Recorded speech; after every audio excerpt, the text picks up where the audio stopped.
Thank you so much for watching. Now, before we get into the project, I wanted to give you a little bit of a background. I initially saw someone make something very similar on YouTube a couple months ago, but he made it out of PVC pipe. It turned out amazing, and I wanted to do it myself. Now, the way he went about doing it, it was a little too time-consuming and required a little bit more complex steps that I wasn't comfortable doing. So I wanted to make it my own and see if I could make it a little bit easier and a little bit faster. Now, the crazy part of this, if you take away the time it took to dry, you could probably do this start to finish in under an hour. While it looks great during the day, it really comes to life at night. There's many different color combinations you can choose via the app. It connects to Wi-Fi. You can control it through your phone. You can also hook it up to Alexa or Google Home. I hope you enjoy. Please like and subscribe. Leave a comment below. For the first step, I'm using your standard 2" by 6" by 8" long board. Now, this is one of the most common sizes of wood, and I'm sure you can find it at pretty much any hardware store and should only cost around $7. I'm going to be cutting 6 individual pieces that are 7½ inches long each, and having these smaller pieces are going to make the next step where I cut the angles on the table saw much easier.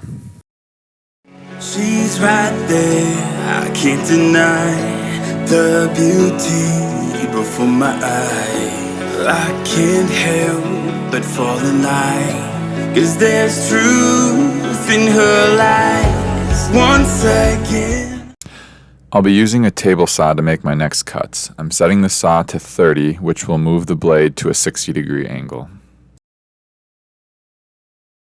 For this step, I bought a miter gauge, and you can see it on the left-hand side of the screen near the top. Now, you definitely don't have to use something like this, but it did help make the cuts more precise.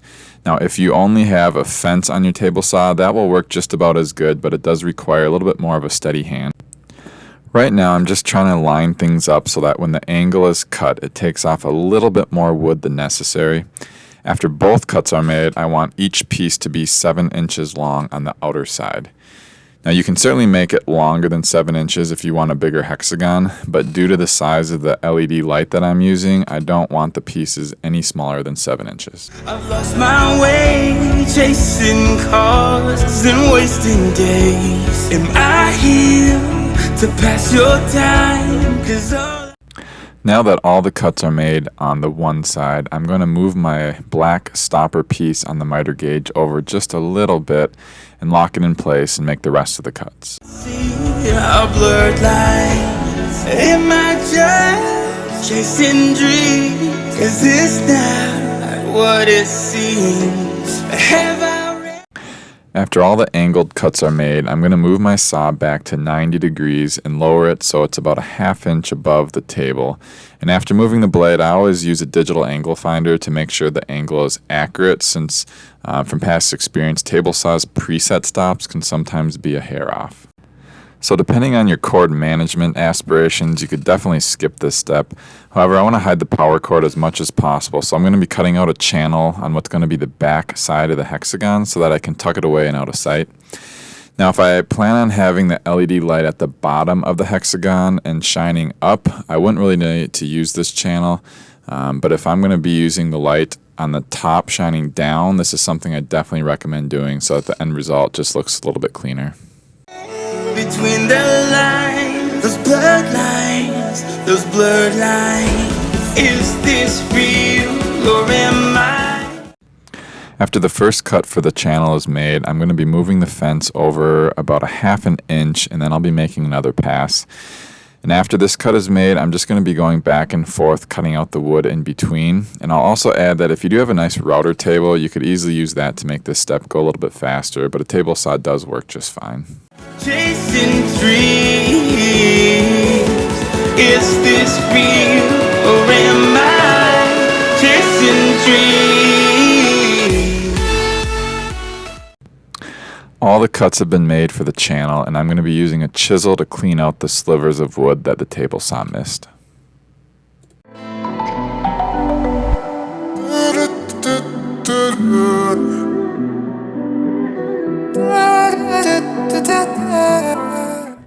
Here's what the groove looks like close up where I plan to hide the power cord. The RGBW LED light that I'm using comes with a hole cutout template. Find one of your 6 pieces of wood that preferably does not have any knots in it to use to trace the circle.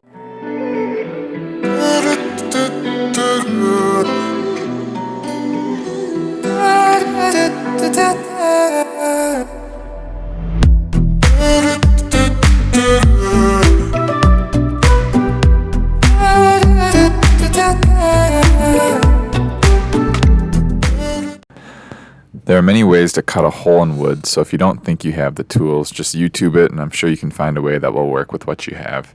I'm first going to be using some wood clamps to make sure that things don't move around, and then I'll be using a 1/2-inch drill bit so that I can fit my jigsaw in there to cut a hole around the circle.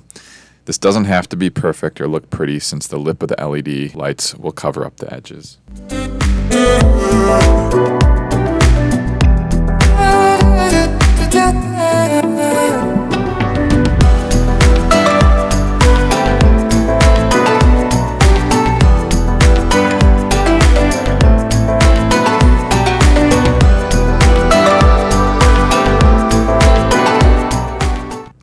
I'm going to give everything a quick sand with 120 grit sandpaper to get off the ink and give everything a nice smooth finish.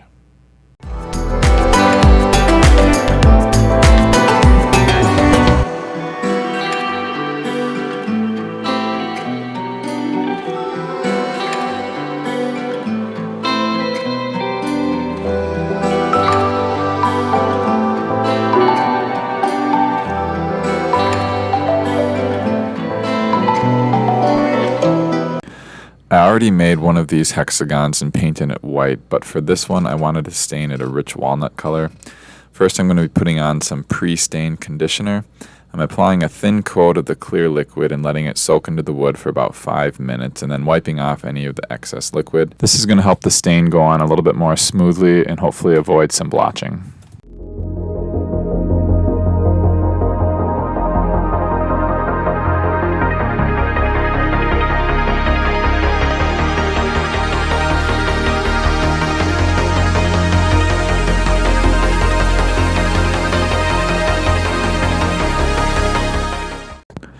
I'm using an old sock to apply the stain and then using a dry part of that same sock to wipe off any extra color that hasn't penetrated the wood. And I'm going to be doing the top part and the front side, and then after that dries I'll be doing the inside part of the wood as well as the side that has the channel on it. Now it was hard for me to do the channel with the sock to get in the grooves, so I did use a foam brush for that part, and I'm not too worried about what the channel side looks like since no one's really going to be seeing that part. And if you couldn't tell, I have not done much staining in my life, but even though it is time consuming, it is really fun to see the colors of the wood come out, even though I'm just using basic pine.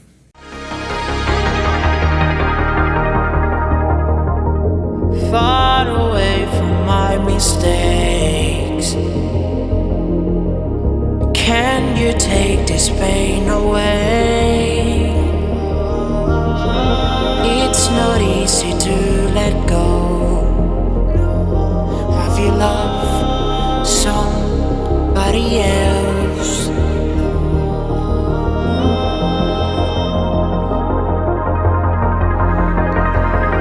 Have you loved some? I let the stain dry overnight, and now it's time to put the hexagon together. I'm laying out a long strip of painter's tape and putting the pieces side by side. If you did cut out the channels on the one side, make sure that they are all facing the same direction in this step.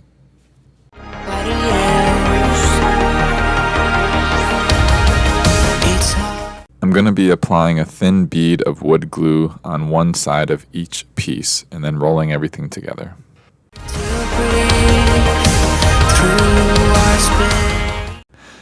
As I'm rolling the hexagon together, I'm just looking to make sure that things are coming together evenly and that the tape is still sticking.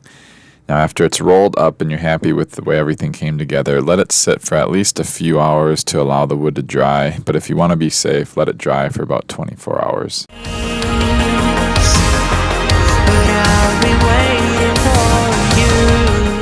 Since the LED light I'm using is white, I'm going to spray paint it brown to better match the walnut stain that I used. Make sure to cover up the part where the light shines through with tape so that only the outer ring gets painted.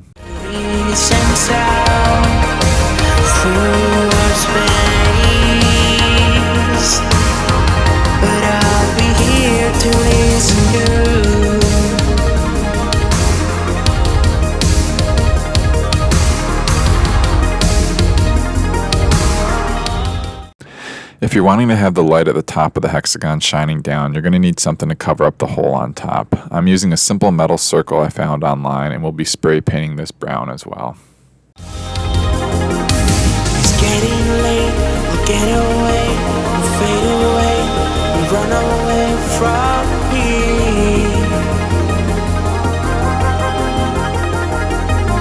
I don't mind to talk you down. The LED light that I'm using has the Wi-Fi board and the wires in this metal box. I need to take the guts out of this box so I can shove everything in the circle we cut out in our hexagon. Now I know I probably make this look harder than it is, but trust me, it's very easy to do. To stay away from the clouds.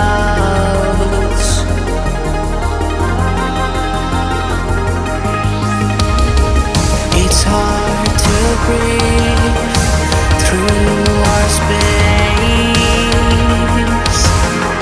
but I'll be waiting for you.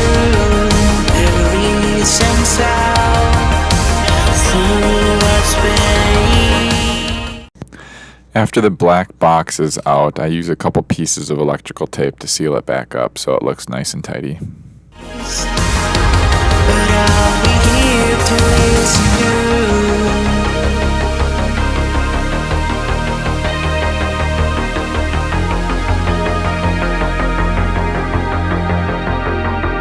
So here we are, back to the place against the time. Don't walk away from me.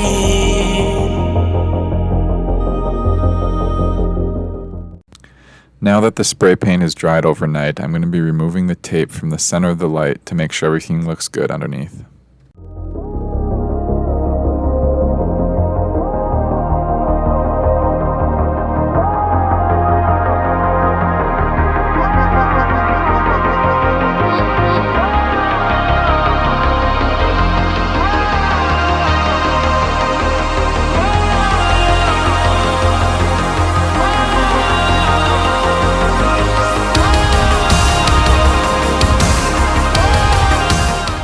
I'm going to be drilling a hole in the back where I'm going to be feeding the power cord through. I'm using a 3/8 inch drill bit for this step, and I'm going to be making the hole right in the center of the channel.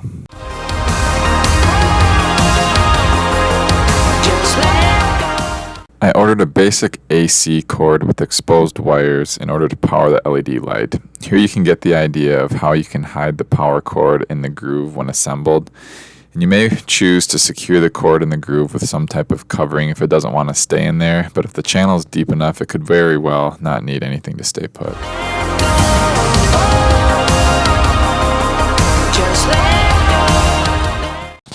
After seeing how things fit in the channel, pull the wires out so we can start assembling the light fixture. You may want to do something different with this step, but when I put the light through the cutout, it was a snug enough fit that I could just use a couple thin pieces of wood and jam them in the side so that when I pushed the light up, it almost locked in place. This was the quickest and easiest way I could think of, but if you wanted to secure things a little bit better, there are hooks on the light where you could slide them into screws if my method doesn't work. Either way, it's going to be fine, but just make sure that you secure that thing in there decent enough so that if you put a little pressure on it, it's not going to fall through. The main reason I had to use 2 by 6 inch wood was so that it was thick enough to fit the LED components and wires inside. I'm first going to attach the cord coming out of the LED light to the cord coming out of the black box that we removed from the metal housing. The last thing we need to do is push the AC cord through the hole and use the orange pieces that came with the LED lights to twist the 2 black wires together and then twist the 2 white wires together. Now make sure the AC cord is not plugged in when doing this step. There's also a green ground wire that I just covered up with an orange twist by itself.